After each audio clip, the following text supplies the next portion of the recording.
Welcome to Eklavya study point and I am Sachin. और आज की इस वीडियो में अभी तक अगर आपने राइटिंग सेक्शन में से कुछ भी नहीं पढ़ा तो आप ये एक वीडियो देख लेना, आपका सारा राइटिंग सेक्शन इसी वीडियो में कवर हो जाएगा। Notice, invitation, reply, letter to editor, job application, article और रिपोर्ट राइटिंग, सारा एक ही वन शॉट वीडियो में सब कुछ कवर हो जाएगा। सारे फॉर्मेट, बहुत आसान तरीके से लिखने का तरीका, सब कुछ हो जाएगा। बस वीडियो को आपको एंड तक देखना है। तो चलिए वीडियो को स्टार्ट करते हैं।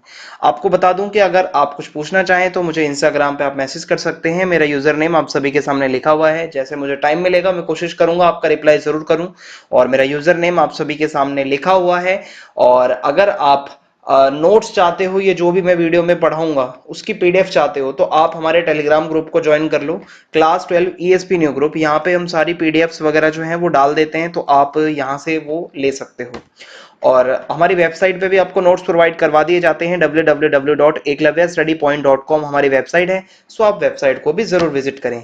और इंग्लिश की समरीज हमने बना रखी हैं, सारी वीडियोस बहुत अच्छे से आसान भाषा में समझाई हैं। 15 मिनट से भी कम टाइम लगेगा एक वीडियो को देखने में, तो सारी समरीज को जरूर देख लें अपने पेपर से पहले।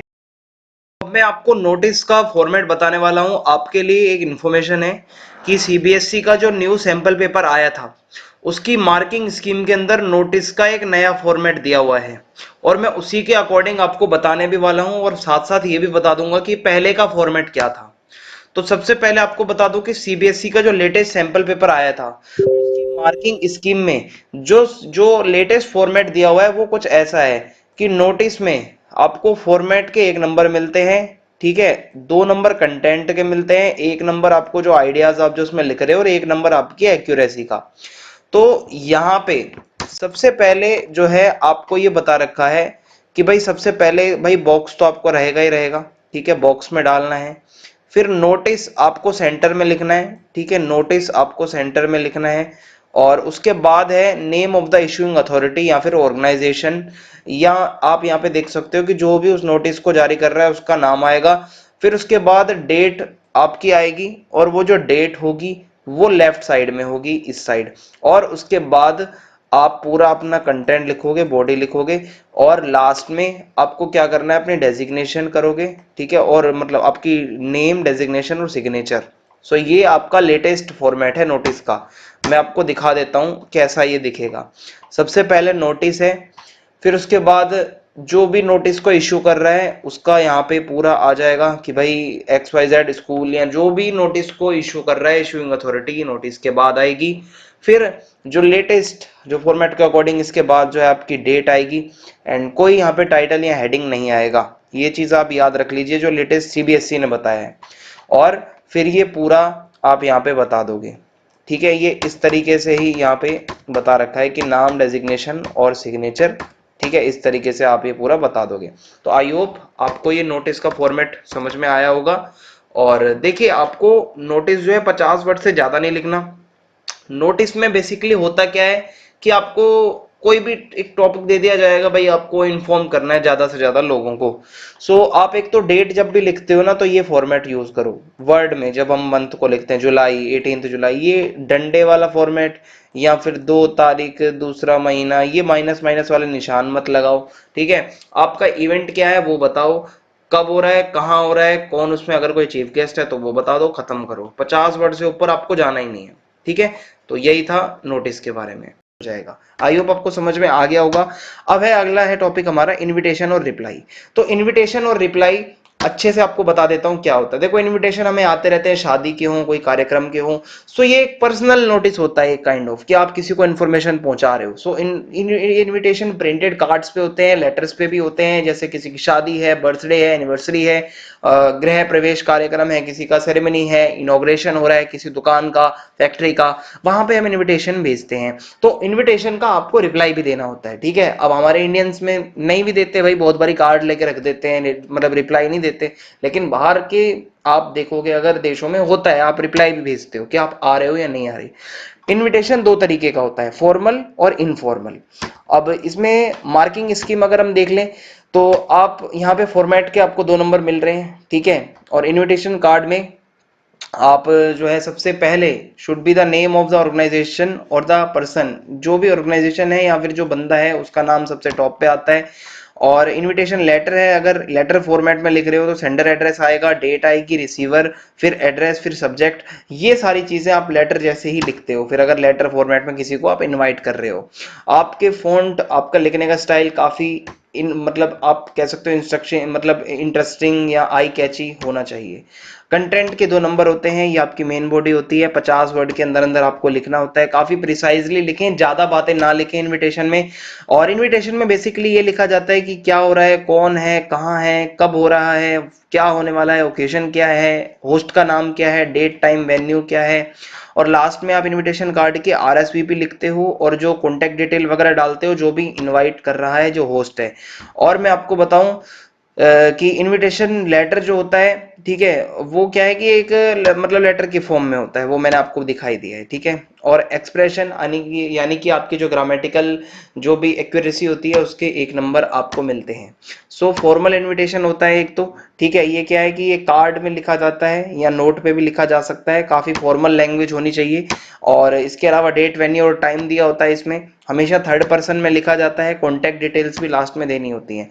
ये देखिए, ये है आपका बहुत ही बढ़िया तरीके से एक एग्जाम्पल कैसे आप इनवाइट करते हो।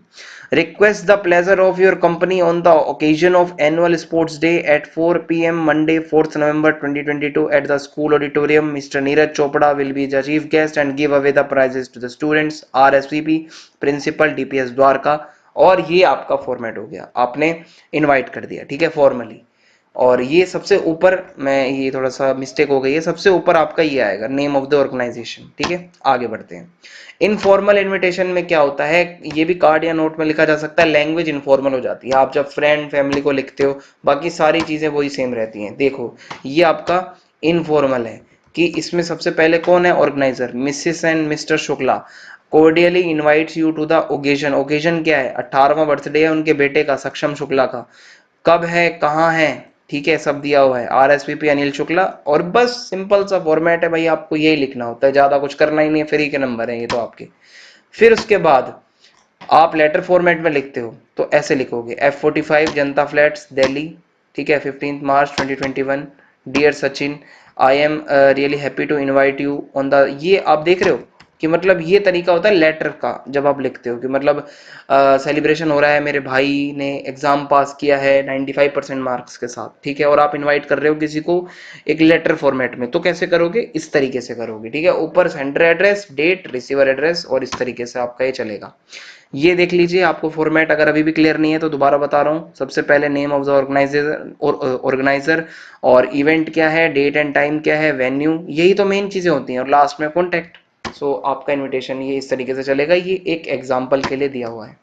इनफॉर्मल इनविटेशन भी मैंने आपको बता दिया है, ठीक है, एकदम इस तरीके से चलता है, सेंडर एड्रेस, डेट, फिर आप यहाँ पे लिख सकते हो सर या मैडम, ठीक है। नॉर्मली लिख सकते हो कि ऑन द ऑस्पिशियस ओकेशन, मतलब on the auspicious occasion of the birthday I cordially invite you, ठीक है, आप इन्फॉर्मेशन दे दो इवेंट की, और thanking you you are truly, और अपना नाम लिख दो।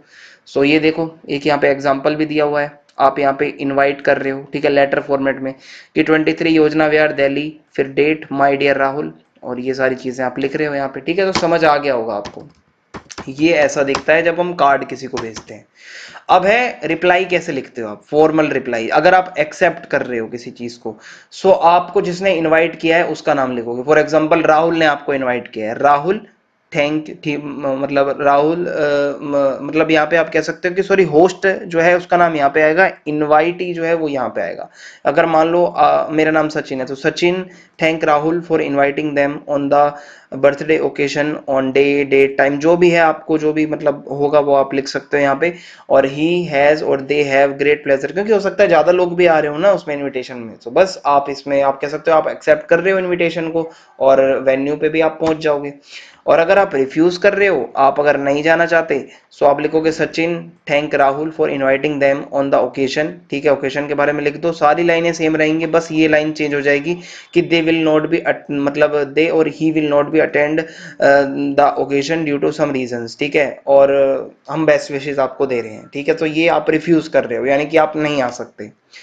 आप अगर इनफॉर्मल रिप्लाई भेज रहे हो किसी को, अगर आप एक्सेप्ट करते हो, तो आप अपना सेंडर एड्रेस लिखोगे, डेट, फिर dear Rahul, I am glad to receive your invitation, ठीक है, and I am happy to inform you that I will be joining you in the celebration. ये थोड़ी इनफॉर्मल लैंग्वेज हो जाएगी बस, बाकी सब वही सब रहता है। फिर अगर आप रिफ्यूज कर रहे हो फिर भी सारी लाइनें सेम रहेंगी, बस आप ये एक लाइन चेंज कर दोगे कि I regret to inform you that I will not be able, मैं नहीं आ पाऊंगा भाई, आप अपनी सेलिब्रेशन करो, मैं आपको प्यार भेज रहा हूं अपना, बस यही चलेगा। अब आपका आ जाता है letter to editor. Letter to editor बहुत ही आसान है। ये आप किसी सोशल मुद्दे पर लिखते हो, कोई प्रॉब्लम आपके आस पड़ोस में हो उस पर लिखते हो, न्यूज़पेपर के एडिटर को भेजते हो ताकि वो अपने न्यूज़पेपर में उसको पब्लिश करे और लोगों को दिखाए। इसकी मार्किंग स्कीम की बात करें तो 5 नंबर का है। 1 नंबर आपका फॉर्मेट का मिलता है। आपको इसमें सेंडर एड्रेस लिखना होता है, डेट, रिसीवर एड्रेस, सब्जेक्ट और सैल्यूटेशन में सर या मैडम जो भी आप लिख रहे हो। प्रिसाइज होना चाहिए, ब्रीफ होना चाहिए आपका कंटेंट, और आप 120 से 150 वर्ड्स तक का लिख सकते हो। माना जाता है अगर आप 1 पेज तक का भी लिख रहे हो तो वो बहुत है, 1 पेज से थोड़ा ज्यादा भी चल जाएगा, पर ज्यादा 2 पेजों तक का इसको ना ले जाएं। स्मार्टली लिखें, टू द पॉइंट लिखें, ज्यादा मतलब आप मेन मेन पॉइंट्स इसमें कवर कर लें, आगे बताऊंगा मैं आपको, ठीक है। आप अलग अलग पैराग्राफ्स में डिवाइड कर सकते हो जब आप अपना लेटर टू एडिटर लिखते हो। और आपकी ग्रामेटिकल एक्यूरेसी के आपको 1 नंबर मिलते हैं। देखो ये टिप्स हैं, क्वेश्चन को ढंग से केयरफुली रीड करना है, लॉन्ग सेंटेंस को ना यूज करें, ठीक है। और इसके अलावा एक सिंगल पॉइंट को ही ना खींचते रहो, बार बार वही रिपीट कर रहे हो, वर्ड लिमिट क्रॉस मत करना, ब्रीफली लिखना, शॉर्ट फॉर्म का यूज कतई भी ना करें। ये देखिए ये आपका फॉर्मेट है। सबसे पहले सेंडर एड्रेस, ठीक है, F22 main road, Mehrauli, new Delhi. फिर आती है डेट, डेट का फॉर्मेट क्या है देख लो, ठीक है, वर्ड्स में लिखना है February 30, 2023। फिर है रिसीवर का एड्रेस और उसकी डेजिग्नेशन, सो एडिटर को लिख रहे हो तो एडिटर, न्यूज़पेपर का नाम न्यू दिल्ली। फिर है सब्जेक्ट, सब्जेक्ट में आपको जो भी क्वेश्चन में दिया होगा वो लिख दोगे। रिस्पेक्टेड सर और मैडम, ये है सैल्यूटेशन, ये आपका फॉर्मेट है। फिर पैराग्राफ 1 जो होगा वो आप इंट्रोडक्शन दोगे, क्या है, ठीक है, क्या हो रहा है, मैं आपको लाइन भी बताऊंगा एक जिससे आप स्टार्ट करना मतलब लिखना स्टार्ट करोगे। दूसरा पैराग्राफ है डिटेल दोगे आप टॉपिक की, क्या है। पैरा 3 जो है आप सजेशंस दोगे, अपने कंक्लूजन दे सकते हो, आप कुछ रिक्वेस्ट कर सकते हो। लास्ट में थैंक यू योर्स ट्रूली, अपना नाम लिख दोगे जो लेटर में दिया होगा, ना कि अपना, ओके।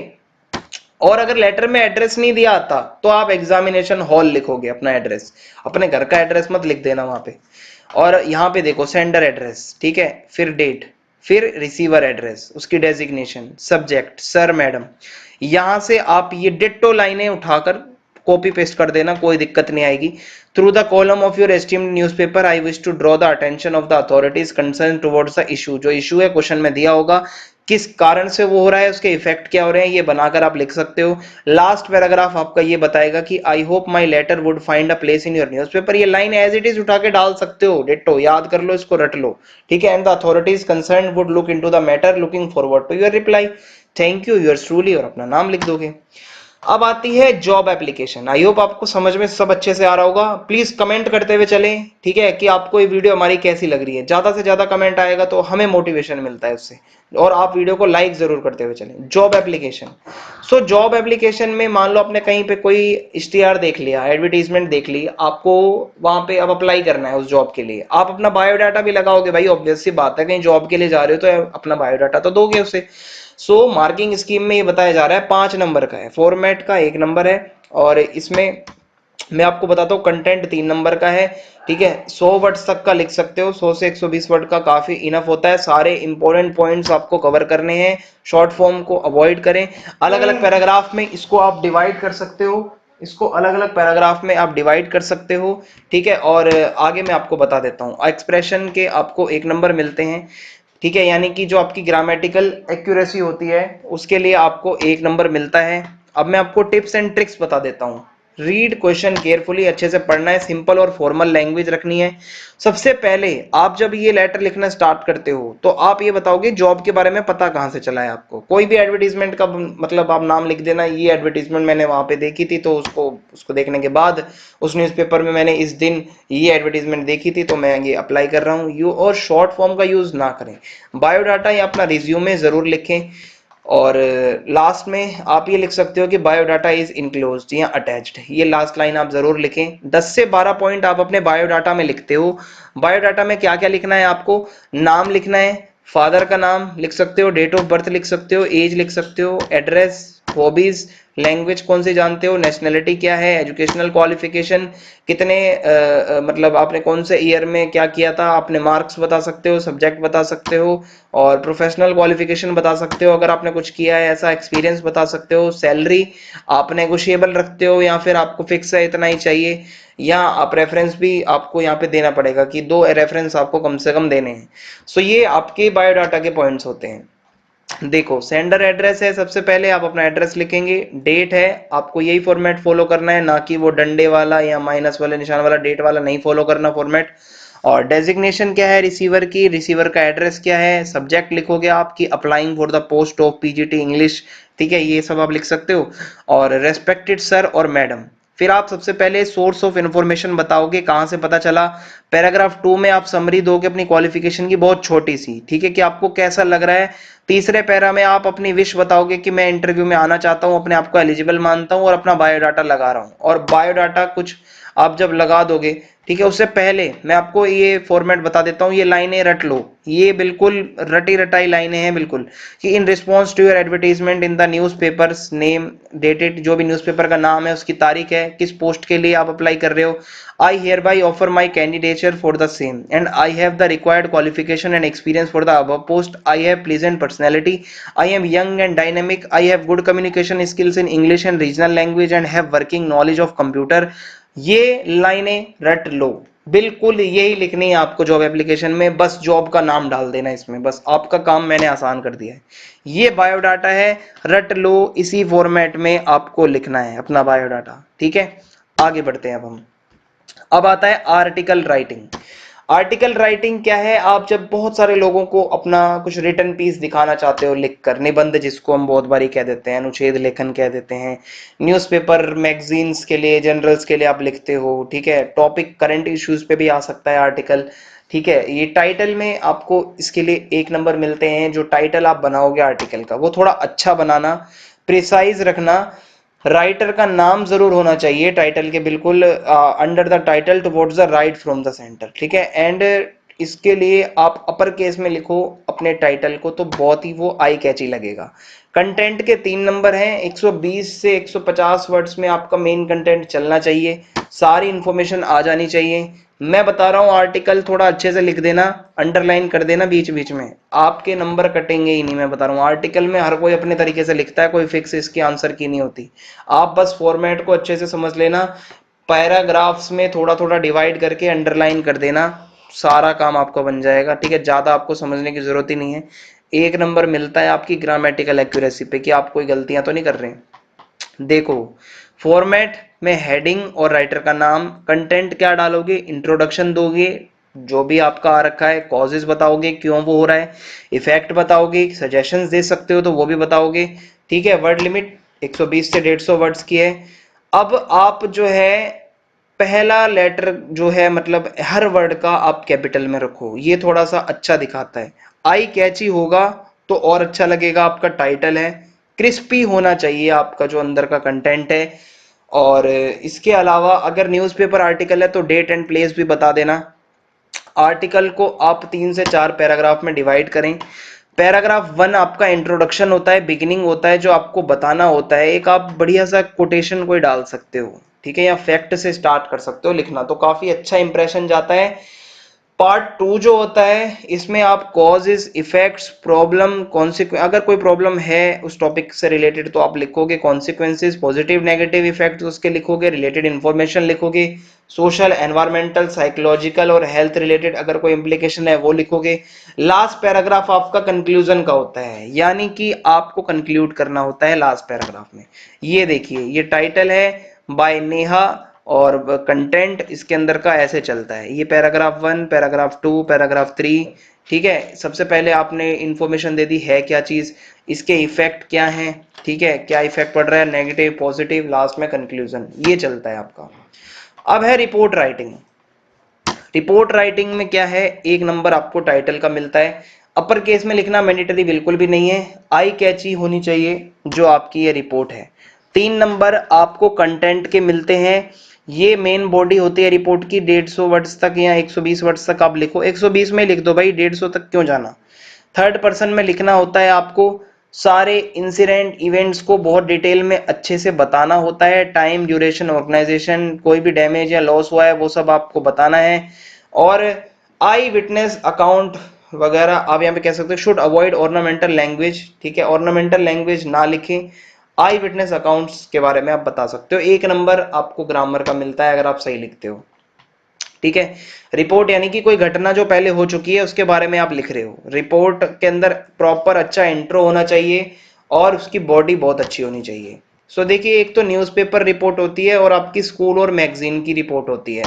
सो ये देखिए, रिपोर्ट आपकी इनडायरेक्ट स्पीच में चलती है, पैसिव वॉइस में, थोड़ा पास्ट जैसी, ठीक है, और थर्ड फॉर्म में चलती है। आई, मी और यू शब्द को तो बिल्कुल यूज मत करना।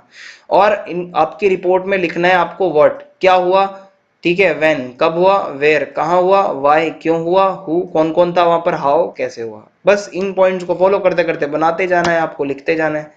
न्यूज़पेपर रिपोर्ट का फॉर्मेट क्या है, हेडिंग है, नेम ऑफ द रिपोर्टर और डेट एंड प्लेस, ठीक है। न्यूज़पेपर रिपोर्ट में भी आप यही सब बताते हो, what, when, where, how, why, people कौन कौन से थे वहां पे, आई विटनेस कौन था, डिटेल, पुलिस ने क्या एक्शन लिया और कंक्लूजन। बस ये आपकी न्यूज़पेपर रिपोर्ट बन गई भाई। ये देखिए, एक इसका बहुत बढ़िया एग्जांपल है, आप इसको वीडियो को पॉज करके पढ़ सकते हैं कि एक न्यूज़पेपर रिपोर्ट कैसे दिखती है, ठीक है। आगे बढ़ते हैं। School magazine report, school magazine report में हेडिंग होती है, राइटर का नाम होता है, इसमें आप फंक्शन जो भी हुआ है उसका नाम लिखोगे, डेट क्या है, टाइम क्या है, ठीक है, उसका प्लेस क्या है, ऑब्जेक्टिव क्या है, उस इवेंट का क्यों किया गया, उस इवेंट की और डिटेल दोगे, कोई चीफ गेस्ट अगर आया था तो वो बताओगे, फिर लास्ट में थैंक्स किसने किया, प्रिंसिपल ने या किसने, कंक्लूजन लिखोगे। ये आपकी स्कूल की रिपोर्ट है, ठीक है। देखो, वाटर कंजर्वेशन सेमिनार हुआ था डीपीएस द्वारका में, तो वो आप यहाँ पे बताओगे, by Sandeep Kumar, head boy. तो ये आपकी पूरी रिपोर्ट की बॉडी है, अंदर आप देख सकते हो, इस तरीके से आप लिख सकते हैं, ठीक है।